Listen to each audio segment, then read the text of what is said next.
नमस्कार दोस्तों, मैं भाषा और इस समय न्यूज़ क्लिक की टीम के साथ मैं खड़ी हूं उत्तर प्रदेश के मलियाना में।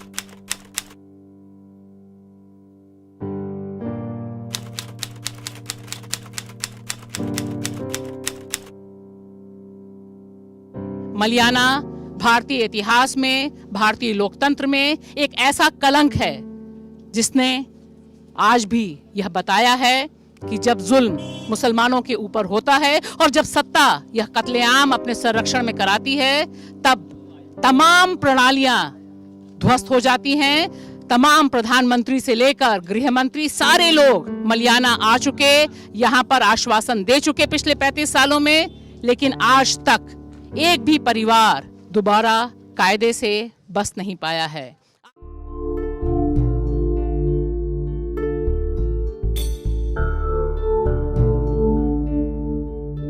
पैंतीस साल पहले 23 मई 1987 दिन था, हफ्ता शनिचर।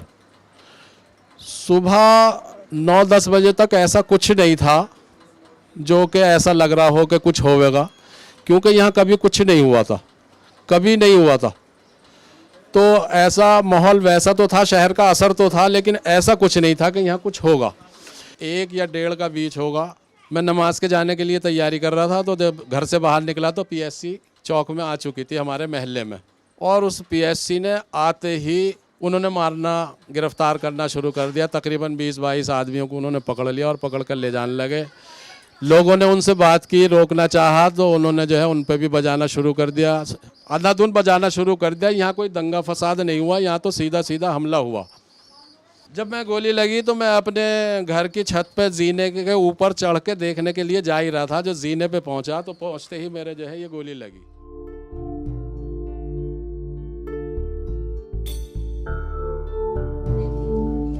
इतना बड़ा बच्चा था मेरा जो आग में डाल के जलाया। किसका बच्चा था?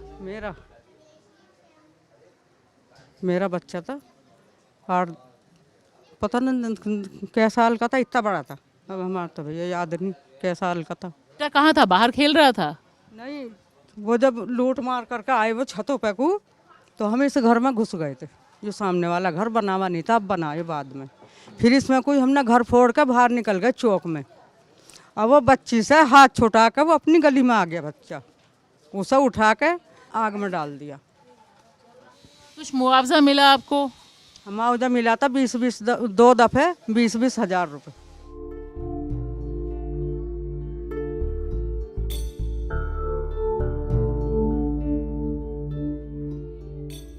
एक जीएल श्रीवास्तव कमीशन बना था, उसने भी अपनी रिपोर्ट दी थी। उसका क्या हुआ आज तक हमको नहीं मालूम, और इसका फ़ायदा सियासी पार्टियों ने खूब उठाया, ख़ास तौर से समाजवादी पार्टी ने उठाया। आज़म खान साहब हमेशा से ही जब भी अपनी तकरीरें करते थे चुनाव के दौरान, वो हमेशा मलियाना और हाशमपुरा का जिक्र ज़रूर करते थे। और कई बार आज़म खान साहब यहाँ पर जब उन पर पाबंदी लगी हुई थी यहाँ पे आने पे, वो कई बार मलियाना आए। उन्होंने कई बार यकीन दहानी दिलाई कि साहब आपके साथ इंसाफ होगा और हम करेंगे। 89 में जब जनता दल की सरकार आई यूपी में, आज़म खान श्रम मंत्री बने, तो हम उनसे मिलने गए थे। तो हमने कहा सर आपने इतने वादे किए थे, सबके मलियाने के दोषियों को सज़ा देंगे, और अब आपकी सरकार आ गई, आप मंत्री बन गए तो कुछ करिए। तो उन्होंने मुझसे कहा था, कहने लगे यार सलीम भाई आप छोड़ दीजिए इन चीज़ों को, अब क्या रखा, अब आगे देखिए। भी फोटो नहीं दिखाई देती हैं मलियाना में, इतने लोग मारे गए, 72 के करीब मौतें हैं यहाँ पर। ऐसा क्यों है कि फ़ोटो नहीं है? देखिए जिस वक्त ये सब हादसा हो रहा तो एक अमर उजाला के फोटोग्राफर थे, अभी भी हैं, मुन्ना नाम है उनका। तो उन्होंने बहुत सारी तस्वीरें तब खींची थी जब यहाँ पर सब लोग थे, जमा थे, और उन्होंने और भी तस्वीरें खींची थी। लेकिन जब रात हुई तो उसकी फ्लैश की लाइट जो है कैमरे की, वो किसी अधिकारी ने देखी और उसको पकड़ के उसका कैमरा उन्होंने जब्त किया, उसकी रील निकाल के नष्ट कर दी थी। तस्वीरें बाद में भी खींची, जो मकान जले हुए थे, जो ज़ख्मी थे, वो थी, तस्वीरें भी थी और नेगेटिव भी थे। लेकिन जो जीएल श्रीवास्तव कमीशन यहाँ पर आया था तो उसने वो सब तस्वीरें मैं नेगेटिव की अपने पास जमा करा ली थी।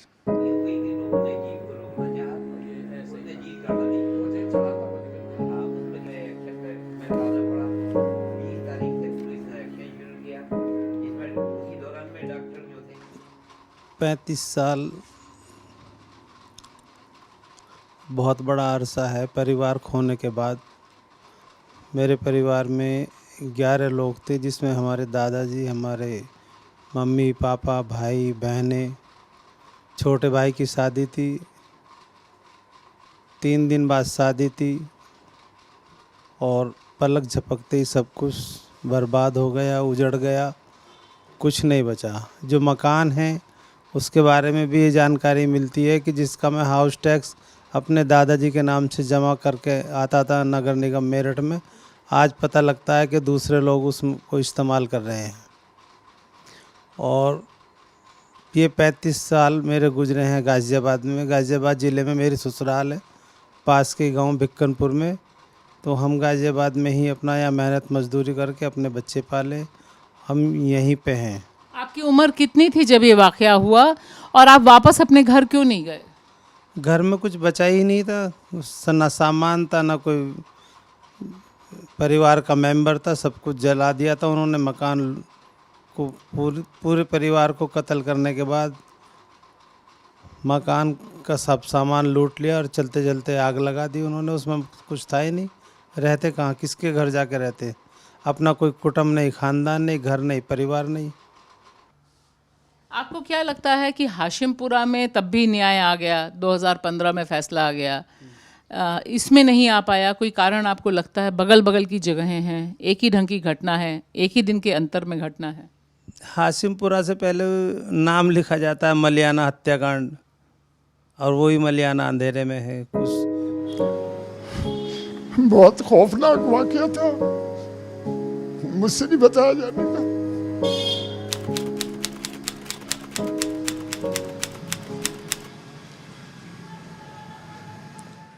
हाँ, मैं आपको ये बता दूं, आज मैं बिल्कुल ये हकीकत बात बता रहा हूँ। जब सुबह हुई थी तो सलीम साहब से उन्होंने एफआईआर लिखवाई। कहाँ लिखवाई? अंदर को ले जाके, हम तो बेहोशी की हालत में थे, और मेरे अंगूठे लगवाए थे। मुझे नहीं पता उसमें क्या लिखा था। उन्होंने 93 हिंदुओं के खिलाफ एफआईआर करी, जिसका मुझे बाद में पता लगा, 3-4 महीने के बाद पता लगा कि एफआईआर तूने कराई। अब कचहरी में उनकी अदालत लगी, हम वहाँ गए 5-6 महीने, जन 1 साल के बाद, नहीं पता, जब मैं कुछ सही सा हो गया था तो वहाँ गए। वहाँ भी बयान दर्ज हुए हमारे बहुत सारे, जब तक भी एफआईआर थी। उसके बाद उन्होंने अपनी रिपोर्ट 10 साल तक हमें नहीं, यानी आज तक वो रिपोर्ट ही नहीं शाया करी गवर्नमेंट ने। 10 साल के बाद वो मुकदमा चला तो हमारे पास समझ आया, हम अदालत पहुँचे, भैया आप अपनी गवाहियाँ पेश करो। अब वहाँ देखा तो अपोजिशन के जो वकील थे, उन्होंने कहा भाई फर्स्ट एफआईआर तो है ही नहीं, बयान काहे के?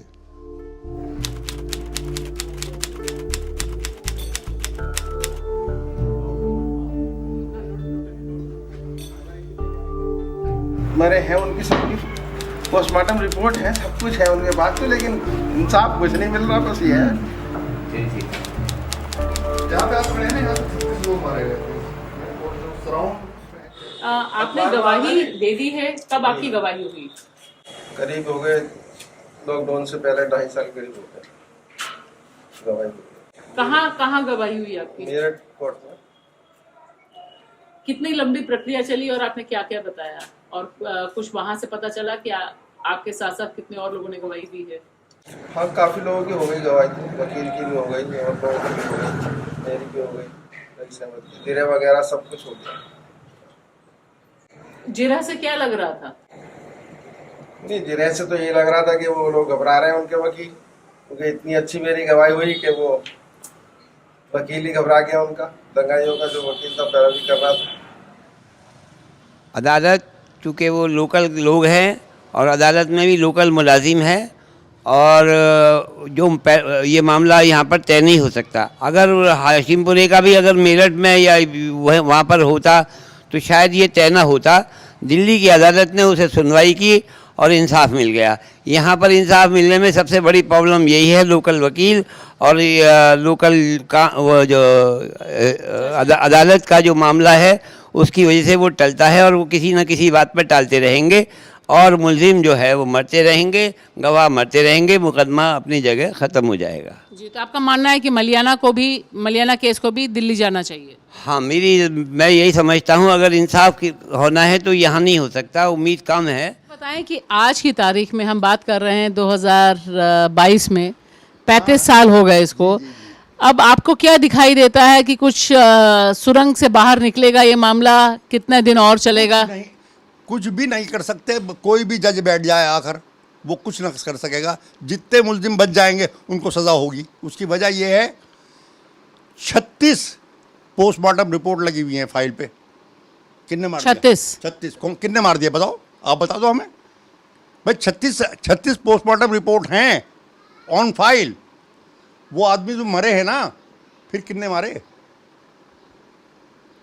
चलो हमारे दो वो थे। एक बात तो ये थी कि पुलिस ने भी किया, पीएसी ने मारे हैं। ज़्यादातर लोग जो हैं इन्होंने नाम लिए हैं कि वो बलवाई थे और वो उनके गांव के ही थे जिनके नाम लिए इन्होंने। ये कैसे बच जाएंगे? अरे घर में घुस के तलवार से उसका पेट काट दिया शाहना का। शाहना ही नाम है, मेरे तो अब तक भी याद है, 35 साल में। तो आपको लगता है कि सुरंग से बाहर निकलने की संभावना है इस केस की? देखो जी, अगर ये ऐसी ही पड़ी रही तो सुरंग में है, सुरंग में रहेगी।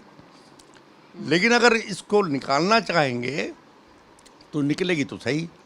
35 साल बाद मलियाना के सुलगते सिसकते जख्मों को याद करना सिर्फ मुसलमानों पर हुए हिंसा को याद करना नहीं है, यह याद करना है कि भारतीय लोकतंत्र जब हिंसक होता है और किस तरह से यह जो सिलसिला है, जब सत्ता हमलावर होती है, जब सरकार जुल्म करती है, तब बाकी सारी चीजें, सारे इंसाफ के दरवाजे एक एक करके किस तरह से बंद होते हैं। और सत्ता का जो पैट्रोनेज है दंगाइयों के लिए, मुसलमानों के खिलाफ हिंसा के लिए, उसकी कहानी कितनी पुरानी है, यह मलियाना आज भी हमें याद दिला रहा है। और खास तौर से इसलिए और ज्यादा यह जख्म हमारे सामने तरोताजा है क्योंकि आज 2022 में हमारे इर्द गिर्द देश की राजधानी दिल्ली से लेकर यूपी हो, बिहार हो, हर जगह सत्ता मलियाना दोहरा रही है, पूरी बेशर्मी के साथ और पूरी नंगई के साथ। और हर मामले में इंसाफ मिलना दूर,